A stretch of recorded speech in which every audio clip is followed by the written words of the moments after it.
We got James Vick back here on the program with James Jr. this time, and James, of course, Senior is going to be taking on Paul Felder coming up here at UFC on ESPN 1 on February 17th. James, how are you, man? I'm good, man. I'm doing good. We're only a couple, 2.5 weeks out, and I'm feeling good. I'm ready to go. I bet. This fight was supposed to take place on UFC 233, and that fight, or that card, I should say, got canceled. Did that impact your training at all for this fight? Like, how did you have to adjust? I chilled a little bit for like maybe a week or so because I was in Thailand. Actually, I went and trained in Thailand for about three weeks, 3.5 weeks, and then I came back, and then they changed the date. So I chilled a little bit. Really, just I say a week, not even a week. When I was still training the whole time, twice a day, but I just toned down the intensity and the practices a little bit because I didn't want my body to be too worn out before the fights. But I mean, I pretty much train twice a day year round anyway. So it's when you're in camp, the intensity is more, but I still put the hours in the gym regardless.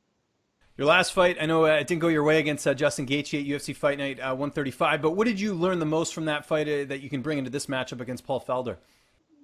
I mean, honestly, in my mind, I just got caught. I got caught, and the main thing, you take away from that is I got backed up on the fence too close on the fence, and I didn't have anywhere to circle out. And it's something I was aware of, but I never anticipated being a problem. I knew that he was going to try to put me on the fence. It's just never been a problem in the past, so I didn't even really address it that much because it's always being me riding the cage like that has always helped me more than it's ever hurt me. Because the cage is the anti-wrestler, and I knew there was a chance Gaethje was going to try to wrestle with me a little bit. And no, James Jr., no. So I knew that was a possibility, and I had heard his coach,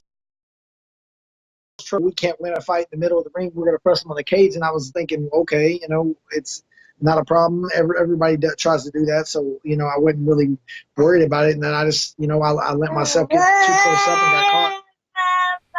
Fair enough. How was it on social media? Because a lot of fans were talking crap and all that. Did you have to stay off for a bit, or did you take some of it? I mean, I just took it. I said, fuck it. I just took it. I got on there the next day and was looking, and then I just knew I was like, okay, well, because I block a lot of people because it's like they have all day to troll. I don't have all day to reply. So I just if it was something I didn't like, I just blocked them. It's simple. And I mean, I get, I expect at the end of the day, I expected the haters, because I talked a lot of trash leading up to that fight. I mean, it backfired on me, and a lot of people were like, oh, maybe Vick got humbled, but it's not like I talk shit to all my opponents to begin with. If I wouldn't have talked that trash, I never would have got that fight with Gaethje. Exactly. Yeah, that's what bothers me too. I don't understand. I see a lot of people getting upset with Alex Hernandez, with his fight with Cerrone because he lost, and now everyone's coming after him. But it's like, if you don't sell yourself, then people aren't going to know who you are. They're going to say you're not marketing yourself. So it's like, you can't win, right? It's kind of one of those tough positions. For sure. And then even when I was at the press conference, that's another thing people like. It's like they have short-term memory. They don't get it. Is even at the like I had talked shit to Gaethje basically on social media, saying I would knock them out, and when he made his UFC debut and stuff like that. And that's how I ended up getting the fight. But at the press conference, he came at me first. They asked me a question, and I said, I feel like I'm a future world champion. And then he gets on the mic and is talking about, congratulations, you made it. And so my rebuttals just happen to be better than his. You know what I'm saying? And I don't regret one bit talking all that trash because, first of all, it was good shit talk. I mean, let's be realistic. If I would have won the fight the way he won the fight, I would have been overnight superstar, 100%. I would have been overnight superstar, and I just, I'd have dropped the ball and I lost. I can't blame nobody but myself, but I wouldn't change that scenario at all, and not at all, because that's what got me the fight, and that's what helped promote the fights. Let's talk about Paul Felder. He's dropping back down to 155. I know he had an opponent switch up in his last fight, but how do you feel like you match up against him in this matchup? I mean, he's good. He's good. His opponent switch I was supposed to fight him, remember? Oh, yeah, that's right. Yeah, of course. Yeah. We were supposed to fight, and then they asked me to fight Gaethje, so he took on Mike Perry.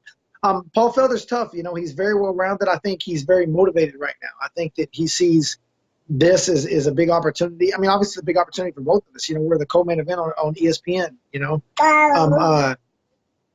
I think he's very motivated. He's well-rounded. I think he's good at. He's not. I don't think he's great anywhere, but I think he's very good everywhere. That being said, I do think that I'm better in pretty much every position we're going to be in. I think that his only chance to win this fight is just to land a haymaker like Gaethje did. And training camp, anything different at all, or same training partners and everything else for this fight? The same training partners back up here, Team Lit Irvin. I'm training with all my teammates and just putting a good game plan together, which is very similar to the game plan I have with Gaethje. Because Felder's a kickboxer as well, and he throws a lot of leg kicks, and he's going to come forward, and it's very similar. I think Felder has better defense, but very, very, very similar style. And how's the cut going? I know that's you're a big guy, so it's always you probably have to do a little bit in advance to get down to 155. Oh yeah, it's never easy, but this one's coming better than usual because that's another thing with this last fight is it was the worst weight cut I ever had in my life. I was gonna die, and it's hard. Everybody wants to say, oh, you should move up, you should do, you're too big, but it's hard to say that when I've never followed the program. I've always cheated my diet, and I've still made weight. So I've cheated my diet every time, and I've still never missed weight. So this time I made sure I'm not cheating the diet. I'm doing what I need to do. And George Lockhart, my nutritionist, is very happy with where we're at. The way my body's leaning out and everything. And I'm expecting to be there several, at least 2 or 3, 4 or 5 pounds heavier. Lighter than usual. Oh, that's good. What made the last cut so bad? Was it that you had those cheat meals, or was there something else? It's just I've had a problem in the past with sugar, and it's rough for me to give up food, to be honest with you, because that's the only thing in my life I haven't sacrificed. Like, I don't drink, I don't smoke, I don't party, I haven't drunk alcohol in 2.5 years. I don't do this stuff, you know what I'm saying? So the only thing I have left that I haven't given up is my diet, you know what I'm saying? And it's not even bad food as far as, like, I can eat chicken and broccoli every day, but then I want sugar, you know what I'm saying? I want ice cream. But I pretty much fixed the problem, and I realized that, unless I'm going to fix it, then I'm going to have to move up in weight, and it's not that I don't think I can compete in the next weight class. I 100% know I can, but here I am. It took me 9 fucking wins in the UFC to even be right where I'm at.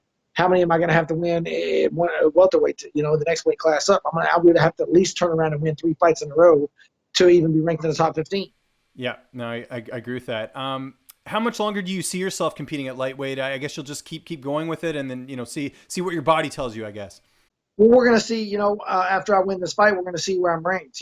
I think I'm ranked like 9 in the world right now. I don't know how much I'll move up because it's all such a standstill with the division. When they open up this 165, which I still fully believe that they're going to, just like I think a lot of people really believe that they're going to open up the 165-pound division, I'm definitely moving up. And then from there, I don't think it's going to be as difficult for me to immediately jump in that top 15. If should I move up? Granted, there's going to be some guys drop down, but not a ton. There'll be some guys drop down no weight. But yeah, I'm just gonna I'm holding out for that. That's what I'm optimistic at 165 is going to open up. How do you see this fight playing out on February 27th or February 17th, I should say? I said, what are you doing, boy? Look. I see me winning. I see me winning this fight. I think it's tough. It can go several ways. I can go in there and Felder's never been finished. He's not a joke. He's never been finished. He's never been submitted. He's never been knocked out. I think that he like I said, he's well rounded, but I think that I think I can win anywhere. We go to the ground, I'm gonna win. We stand up. I definitely think I can win a decision on this fight. With my movement and with him, he's going to come forward, and I feel like he's going to get frustrated with my movement, And then when I sat down on some stuff, I definitely feel like I got hurt him. Joe Duffy had never been knocked out or finished before he fought me either. That being said, I still think that regardless, I'm not going to take any unnecessary risk, but I think I can win a decision all day against Felder. And me moving and going that route, it's not going to be a boring fight. Like, I don't think me and Felder is ever going to be a boring fight. The way he's coming forward and the way I'm going to fight, it's still going to be a super exciting fight. And we definitely could get fight of the night this fight, or I feel like I could get a finish as well. What's next after this fight? Felder, you guys are both kind of on the fringe there. Do you feel like you'll get back in the mix with a win here, especially a finish? Honestly, I don't know, because the way the division is lined up right now, it's on a standstill. I think, and I said this even I got backlash because they're like, "Oh, what you didn't win." I said, even if I would have beat Gaethje, I would have had to fight someone ranked below me again. And I really believe that. And look what he's doing. He's fighting someone basically ranked the same as him or right below him because the rest of the division is tied up. So I don't know where I go from here after I win this fight. I don't know because in a perfect scenario, Barboza beats Gaethje, and then I get to fight Barboza because I know I'm not going to get a rematch with Gaethje immediately, and I'm not acting like I deserve one. I got beat relatively fast, so I mean, I can't really I have no argument to stand on for that. But in a perfect world, maybe Barboza beats Gaethje, and then he needs an opponent, and then I get Barboza. How's fatherhood going? Seems like you got the hang of it. I got to give you props, man. Doing the interview with your son has been pretty impressive. I can't believe he's staying still this long. It's great, man. It's like they say. Everyone says when you have kids, your life changes. It changes you so much for the better. And you never realize that until you have one, and then you do realize it. It's just everything. You think a lot more about your decisions, when having a kid. Like I'm like, man, like I really want my son to look up to me. I want to be my son's hero. So I always think, I feel like I've been making better decisions. I mean, not that I always made bad ones, but just you're having that extra step. I can relate, absolutely. Yeah.